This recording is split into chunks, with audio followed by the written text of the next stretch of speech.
Now, I would like to call upon my next speaker. He is Dr. Kailash Raj. He's working as assistant professor in liver transplant unit and providing full-time services as transplant hepatologist at Dow University of Health Sciences. To his credit are many international awards related to field, awardee Apostle Early Career Fellowship, Scholarship to Young Gastroenterologist UEG Week. He is awardee of American Society of Transplant Fellow Symposium, awardee of Easel School Hepatology. He is also peer reviewer of American College of Gastroenterology. Dr. Kailash Raj will be talking on topic the future of acute liver failure and newer modalities of liver transplant. Sir, please. Thank you so much, Tariq, for such a nice introduction, and thank you, PSH, for kind invitation. Ladies and gentlemen, good evening. So I'll just be starting the talk that I've been assigned to the future of ALF, which is really unpredictable, that where the game will change. Either it will just be the liver transplant or more than that. In future, either we will be having something like RRT, that is like something liver replacement therapy. I'll just touch the base, then ultimately jump to the. So I have no disclosures. My outline for today includes introduction, types, indications, and will definitely try to cover the tip of an iceberg, because I can't compile whole scenario or whole research that have been going on since last 30 years on this topic. So liver is really a beautiful organ.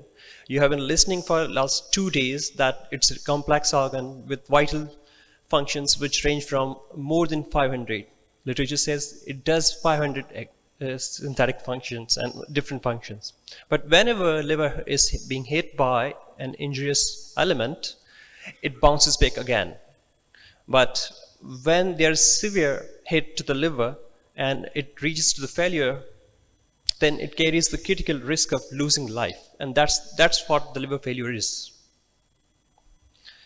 Yes, it is devastating, has rapid progression which can lead to life-threatening complications, include cerebral edema, coagulopathy, and multi-organ failure that has been discussed by Bilal. So this group of patients really poses great challenge to us as a liver transplant teams, because the survival rates in this group of the patients is low when we compare it with the chronic liver disease patients who get transplanted.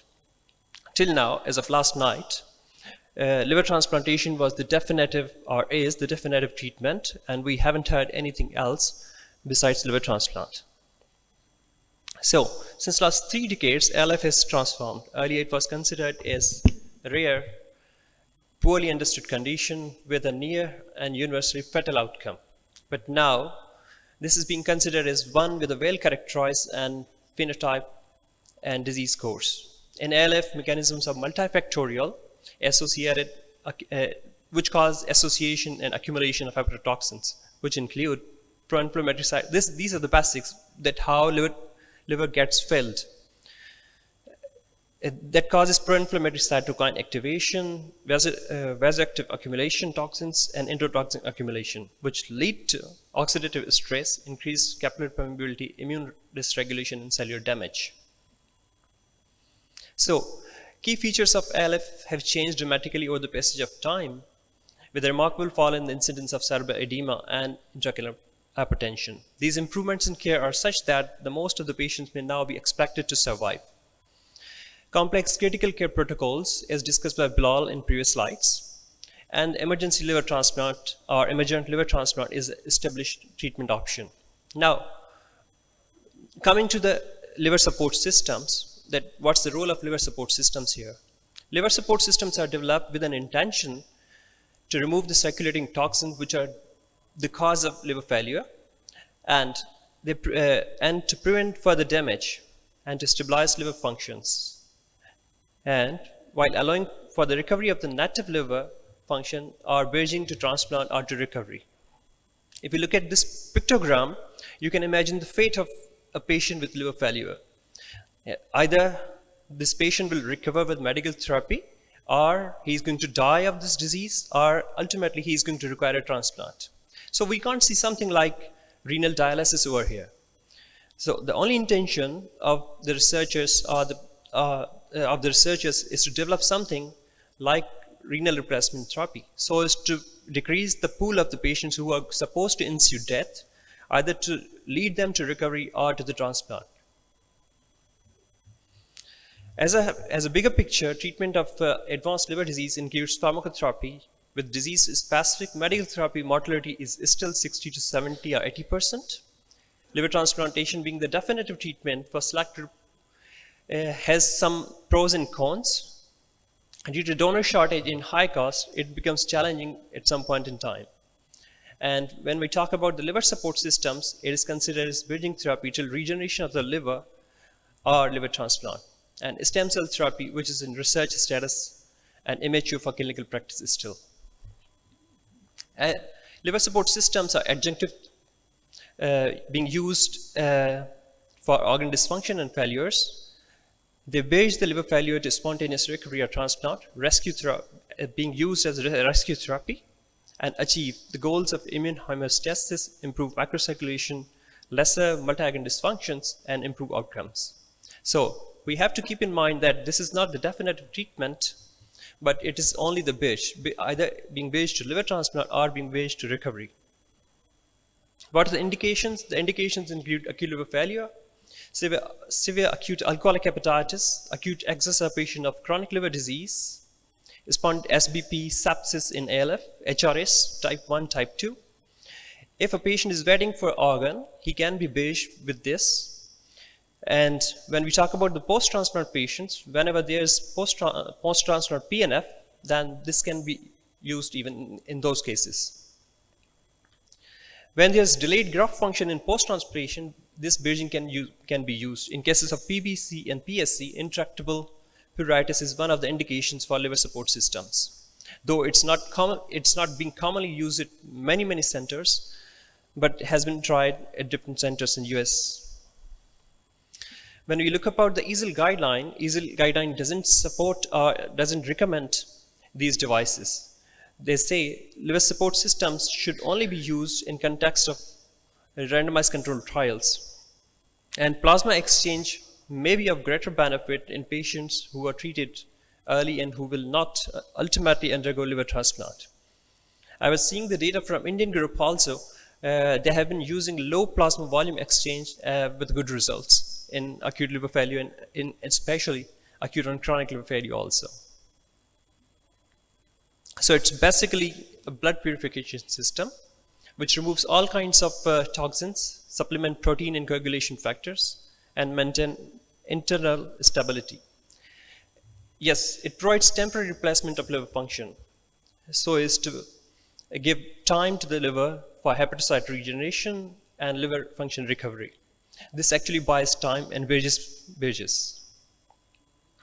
From 1990s, several systems based on the concept of albumin dialysis have been developed.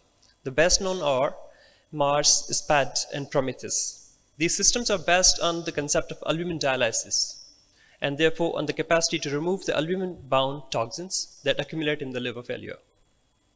Liver failure leads to toxin development, which get bound with albumin and ultimately are thought to be responsible for portosystemic encephalopathy, renal impairment, cardiovascular failure, and immunodepression state. These devices can also remove water-soluble substances such as ammonia, creatinine, and urea, and smaller proteins such as some cytokines by standard dialysis. Some of other substances which are being extracted include bilirubin, bile acids, glycoside derivatives, phenols, and short and medium chain fatty acids.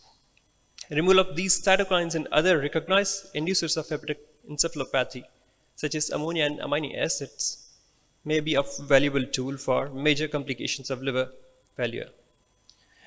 Now the question arises that if everything is being removed by these fancy gadgets, then why this is not the definitive treatment? Yes. So some preclinical and clinical investigations also report the removal of nitric oxide and some pro-inflammatory and anti-inflammatory cytokines. So these gadgets do remove drugs and other anti-inflammatory cytokines and create some imbalance between the body. So The data is very scarce on that. Even though the final balance in the setting of ALF and its contribution to the multi-organ failure are still unknown. What are the types? Basically, these are divided into artificial and bioartificial. Artificial include a long list of support systems, starting from hemofiltration, CRRT, which was told by Bilal, charcoal hemoperfusion, Mars, Prometheus, SPAT, and ACPAT. When we look at the right side, these are the bioartificial.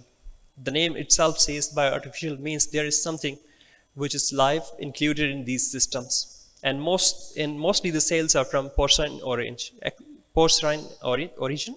except the elad, in which there are human cells. These include Hepatus Assist, elad, and Amsterdam Medical Center bioartificial liver, and MELS.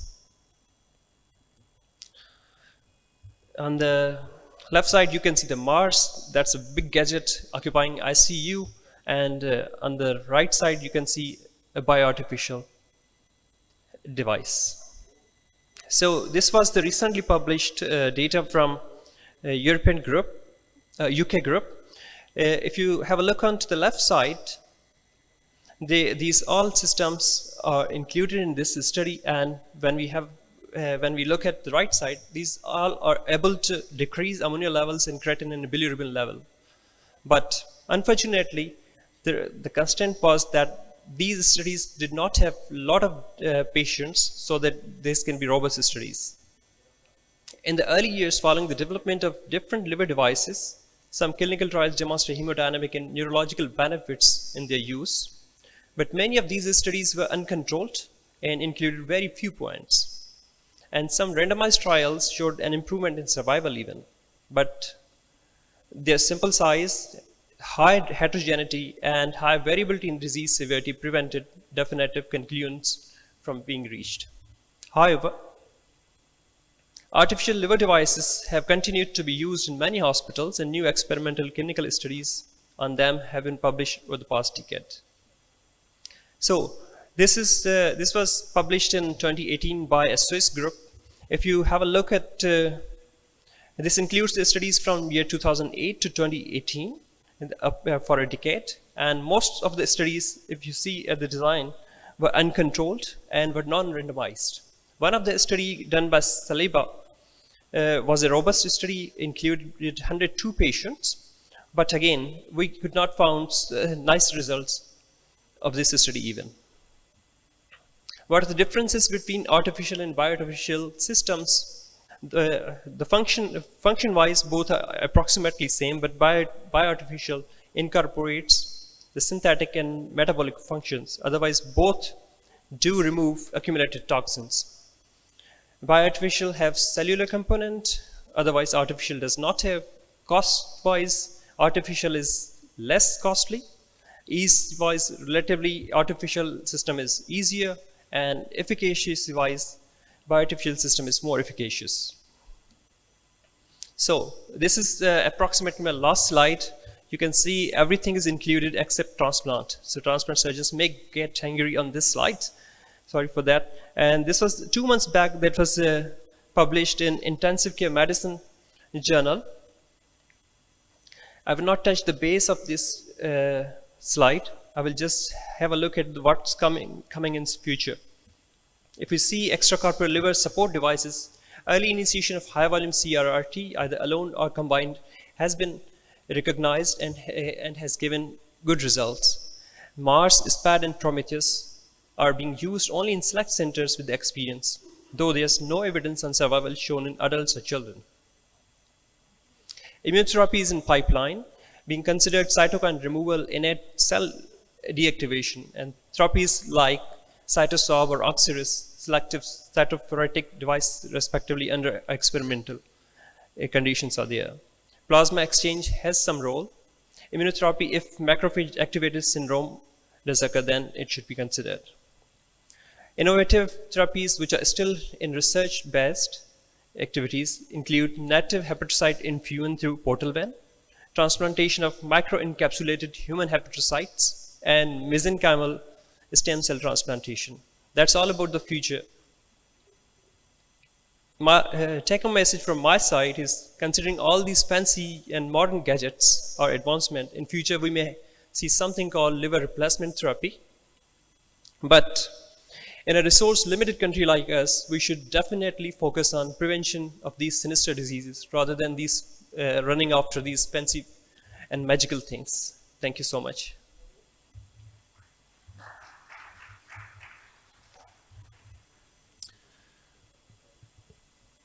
Thank you, Dr. Kailash, for such a wonderful, comprehensive, and educational feast.